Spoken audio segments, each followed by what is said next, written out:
First we will see non communicable disease, इसको हम non infectious diseases भी बोलते हैं। तो इनको नॉन कम्युनिकेबल या फिर नॉन इन्फेक्शियस डिजीज इसलिए बोला जाता है क्योंकि ये एक पर्सन से दूसरे पर्सन पे ये ट्रांसमिट नहीं होते हैं। जिसको ये बीमारी होगी उसी के अंदर रहेगी, उसी के बॉडी में रहेगी, दूसरे में ये ट्रांसफ़र नहीं होती है। तो क्योंकि ऐसा इसलिए होता है क्योंकि ये जो बीमारियां होती हैं किसी भी पैथोजन या किसी भी जर्म के थ्रू नहीं होती हैं, राइट। सो इसको भी हम फॉलोइंग टाइप्स में डिवाइड कर सकते हैं: degenerative diseases, nutritional deficiency diseases, allergies, cancer, occupational and industrial diseases, genetic diseases and mental disorders। तो सबसे पहले हम देखेंगे कि degenerative diseases क्या हैं। These are the diseases of old age caused due to gradual decline in the functioning of the body organs such as malfunctioning of heart, kidney, lungs, hardening of arteries, that is also known as arteriosclerosis, then acting of joints and degeneration of body tissues. तो ये जो disease होते हैं ये basically old age यानी कि बहुत ज़्यादा एज हो जाने के कारण होते हैं। क्योंकि ये इसलिए हो जाते हैं क्योंकि जो बॉडी ऑर्गन्स होते हैं उनकी जो फंक्शनिंग होती है वो धीरे धीरे डिक्लाइन होने लगती है, कम होने लगती है, या फिर हम कह सकते हैं कि वो माल फंक्शनिंग करने लगते हैं। तो माल फंक्शनिंग हार्ट की हो गई, किडनी की हो गई, लंग की हो गई, आर्टरीज में हार्डनिंग हो जाती है, जॉइंट्स में एकिंग होना शुरू हो जाता है, दर्द होना शुरू हो जाता है, और जो बॉडी के टिश्यूज़ होते हैं वो डीजनरेट होना शुरू हो जाते हैं। तो इस तरह के जो डिजीज़ होते हैं उनको डीजनरेटिव डिजीज़ बोला जाता है। देन न्यूट्रिशनल डिफिशिएंसी डिजीजेस, ये कैसे कॉज होंगी? अगर आप एक या एक से ज़्यादा न्यूट्रिएंट अगर आपकी डाइट में कम होता है तो उससे ये डिफिशिएंसी डिजीज कॉज हो जाते हैं। तो यहाँ पे आपको एग्जांपल दिया हुआ है anaemia, night blindness, kwashiorkor, scurvy, rickets. तो ये सारे डिजीजेस हैं जो एक या एक से ज़्यादा न्यूट्रिएंट हमारी डाइट में अगर कम हो जाते हैं तो उसकी वजह से ये हमारी बॉडी में डेवलप हो जाते हैं। Then comes allergies, these are cause due to hyper sensitivity of the body to any foreign substance. किसी भी फॉरेन सब्सटेंस की वजह से ये होता है कि आप बहुत ज़्यादा सेंसिटिविटी आपकी बॉडी के अंदर हो जाती है इन फॉरेन सब्सटेंस के अगेंस्ट में। जैसे एग्जाम्पल में हो गया हे फीवर, आस्थमा, ठीक है। तो ये सारे एलर्जिक डिजीजेस हैं। Then comes cancer, it is cause by uncontrolled division of cells in any part of the body to form a mass of cell. Cancer में क्या होता है, जो सेल का डिवीजन होता है वो अनकंट्रोल्ड हो जाता है, वो डिवाइड होते ही रहते हैं। तो किसी भी बॉडी के पार्ट में वो अनकंट्रोल्ड में डिवाइड होते रहेंगे और एक सेल का एक मास बना लेंगे, ठीक है। Then exposure to UV rays, mouth cancer due to chewing tobacco. तो ये होते क्यों हैं? तो यहाँ पे देखेंगे कि ये जो मास ऑफ सेल बनाते हैं इनको हम क्या बोलते हैं? ट्यूमर बोलते हैं। तो इसके रीज़न क्या है? कैंसर कैसे होता है? माउथ कैंसर, मुंह का कैंसर तंबाकू खाने से होता है, और यूवी रेस के एक्सपोजर्स में अगर बहुत ज़्यादा आते हैं तो स्किन कैंसर हो जाता है, और अगर बहुत ज़्यादा स्मोकिंग कर रहे हैं तो उससे लंग कैंसर हो जाता है। और यहाँ पे 3 तरह के एग्जाम्पल, आपको 3-4 तरह के एग्जाम्पल दिए हुए हैं, और भी डिफरेंट टाइप के कैंसर्स हो जाते हैं। देन ऑक्यूपेशनल और इंडस्ट्रियल डिजीज मतलब होता है कि कुछ डिजीज ऐसे होते हैं जो आपकी ऑक्यूपेशन बेस्ड होते हैं, ठीक है। तो आपने जो लोग इंडस्ट्रीज़ में काम करते हैं वहाँ पे जो मशीन्स होती हैं या वर्कशॉप में काम करते हैं तो वहाँ की जो मशीन्स होती हैं वो बहुत ज़्यादा लाउड वॉइस वो क्रिएट करती हैं। तो वहाँ पे जो काम करने वाले लोग होते हैं वो धीरे धीरे उनका जो लिसनिंग का जो कैपेसिटी होती है वो रिड्यूस हो जाती है। तो अगर आप ऐसे लोगों से धीरे वॉल्यूम में या नॉर्मल वॉल्यूम में बात करेंगे तो उनको सुनाई नहीं देगा। तो you have to speak loud to make them listen. तो ये इस तरह के जो डिजीज़ होते हैं उनको ऑक्यूपेशनल या इंडस्ट्रियल डिजीज़ बोलते हैं। देन जेनेटिक डिजीज़, जो कि जेनेटिकली ट्रांसफ़र होते चले आ रहे हैं, ठीक है। एक अगर पेरेंट्स को डिजीज़ है तो वो जाके फिर उनके ऑफस्प्रिंग बच्चों में ट्रांसफ़र हो जाता है। मेंटल डिसऑर्डर्स में और बहुत सारी चीज़ें होती हैं, ठीक है। तो दिस विल लर्न, आगे हम इसको एक एक पॉइंट में पढ़ेंगे कि किस तरह से ये डिजीज़ेस होते हैं, राइट। देन कम्युनिकेबल डिजीज़ेस, जिनको हम इन्फेक्शियस डिजीज़ेस भी बोलते हैं, ये ट्रांसमिट होते हैं एक डिजीज़ पर्सन से एक हेल्दी पर्सन में ये ट्रांसमिट हो जाते हैं और इनको कम्युनिकेबल डिजीज़ बोला जाता है। इनको कंटेजियस डिजीज़ या इन्फेक्शियस डिजीज़ेस भी बोला जाता है।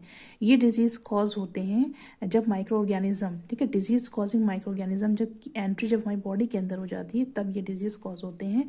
और ये ऑर्गेनिज्म कौन से हो सकते हैं? बैक्टीरिया, वायरसेस, फंजाई, प्रोटोजोन्स, इनमें से कोई भी हो सकता है। डिजीज़ कॉजिंग ऑर्गेनिजम्स को हम पैथोजेंस बोलते हैं और ये पैथोजेंस ट्रांसमिट होते हैं एक पर्सन से दूसरे पर्सन के थ्रू। होते कैसे हैं? By the contamination of air, water, food. यानी कि एयर, वाटर, फूड के अंदर अगर ये माइक्रो ऑर्गेनिज्म प्रेजेंट हैं तो जब हम इस एयर इनहेल करेंगे या ऐसा वाटर हम कंज्यूम करेंगे, फूड कंज्यूम करेंगे, तो ये पैथोजेंस हमारी बॉडी में एंटर हो जाएंगे। या फिर हम ऐसी चीज़ों को छुएंगे जहाँ पे पैथोजेंस प्रेजेंट हैं, तो हम फिजिकल कांटेक्ट में आएंगे तो ये हमारी बॉडी में एंटर कर जाएंगे। या फिर इंसेक्ट या एनिमल बाइट के थ्रू ये हमारी बॉडी में एंटर करके फिर ये डिजीज़ कॉज करते हैं। तो ये जो ऑर्गेनिज्म है जो इन पैथोजेंस को, यानी कि बैक्टीरिया, वायरसेस, फंजाई, प्रोटोजोन्स, इनको, यानी कि इन पैथोजेंस को जो ऑर्गेनिज्म कैरी करते हैं या जिनके थ्रू ये ट्रांसमिट होते हैं उनको वेक्टर्स बोला जाता है, राइट। जैसे कि मलेरिया, ठीक है, मलेरिया को कौन कॉज करता है? मॉस्किटो तो कॉज करता है, लेकिन मॉस्किटो की बॉडी के अंदर में एक पैथोजन होगा, ठीक है, वो पैथोजन उस बीमारी को फैलाता है, लेकिन मॉस्किटो एज अ वेक्टर काम करता है जो उसको स्प्रेड करता है। तो यहाँ पे देखेंगे cough, cold, conjunctivitis, viral fever, small pox, cholera, plague, malaria, measles, dysentery, ये सारे जो एग्जाम्पल्स हैं ये कम्युनिकेबल डिजीजेस के एग्जाम्पल हैं।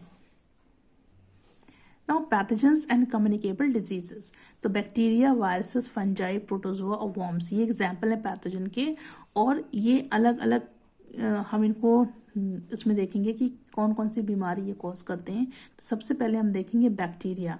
बैक्टीरिया कॉज करता है tuberculosis, cholera, tetanus, syphilis, diphtheria, typhoid, whooping cough, pneumonia, gonorrhoea, botulism, diarrhoea, ये सारी जो बीमारियां हैं ये सब बैक्टीरिया के थ्रू होती हैं।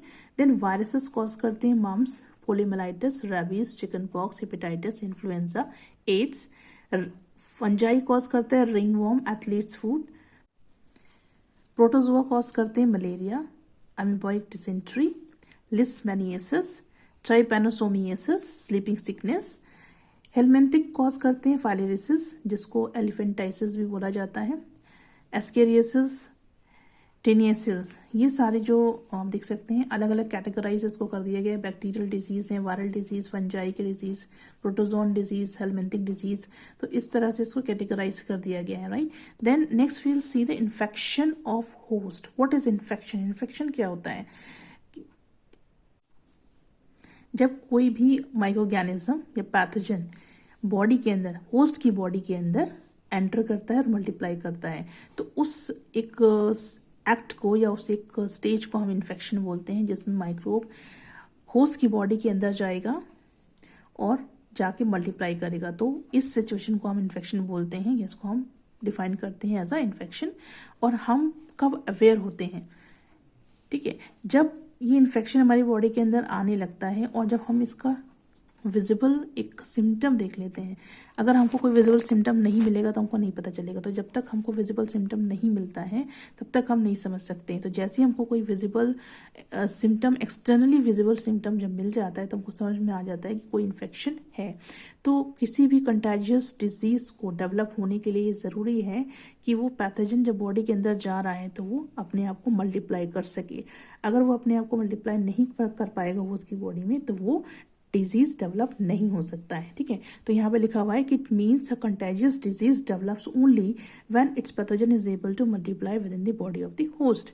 अगर वो होस्ट की बॉडी में एंटर करके मल्टीप्लाई कर लेगा तभी वो कंटेजियस डिजीज डेवलप होगा, अदरवाइज नहीं होगा। तो यहाँ पे हम नेक्स्ट क्वेश्चन देखेंगे, what is incubation period. Incubation period क्या होता है? तो कोई भी इन्फेक्शियस डिजीज जब हमारी बॉडी के अंदर इन्फेक्शन हो गया, ठीक है, तो इन्फेक्शन होने के इमीडिएटली इन्फेक्शियस डिजीज अपीयर नहीं होता है। ठीक है, तो इसमें कुछ घंटे लग सकते हैं, कुछ दिन लग सकते हैं और कुछ साल भी लग सकते हैं उसके सिम्टम को अपीयर होने में। तो ये जो इंक्यूबेशन पीरियड होता है ये वो पीरियड होता है जिसमें कि जब कोई ऑर्गेनिज्म, ठीक है, जर्म या माइक्रो ऑर्गेनिज्म या फिर पैथोजेनिक माइक्रो ऑर्गेनिज्म हमारी बॉडी के अंदर एंटर करे और उसके एंटर करने के बाद जो फर्स्ट सिम्टम हमको दिखता है, तो उसकी एंट्री और उसका फर्स्ट सिम्टम का अपीयरेंस, इनके बीच में जो टाइम होता है, टाइम गैप जो होता है, ठीक है, उसी को हम इंक्यूबेशन पीरियड बोलते हैं। और जितने भी इन्फेक्शियस डिजीज होते हैं, हर एक इन्फेक्शियस डिजीज का एक डेफिनेट इंक्यूबेशन पीरियड होता है, राइट। समझ में आ गया इंक्यूबेशन पीरियड किसको बोलते हैं? जब माइक्रो ऑर्गेनिज्म की एंट्री बॉडी के अंदर होती है, होस्ट की बॉडी के अंदर एंट्री होती है, उस समय से लेकर जब तक वो फर्स्ट सिम्टम अपीयर होता है डिजीज का, उस के बीच में जो पीरियड होता है उसको इंक्यूबेशन पीरियड बोलते हैं. Now we will see the study of mode of transmission of disease is called epidemiology, जिसमें आप डिजीज के मोड ऑफ ट्रांसमिशन के बारे में पढ़ते हैं, किस तरह से उसका ट्रांसमिशन हो रहा है, तो उस स्टडी को हम बोलते हैं एपिडेमियोलॉजी. ठीक है, epidemiology is the study of mode of transmission of diseases. Now we will see mode of transmission, किस तरह से ये ट्रांसमिट होते हैं. communicable disease spread to healthy person in two ways, दो तरीके से होंगे, या तो वो डायरेक्ट ट्रांसमिशन हो जाएगा या फिर इनडायरेक्ट ट्रांसमिशन हो जाएगा. तो डायरेक्ट ट्रांसमिशन डिजीज का कैसे हो सकता है, तो यहाँ पे हम देखेंगे number 1 direct contact with the infected person. यहाँ पे आप देख सकते हैं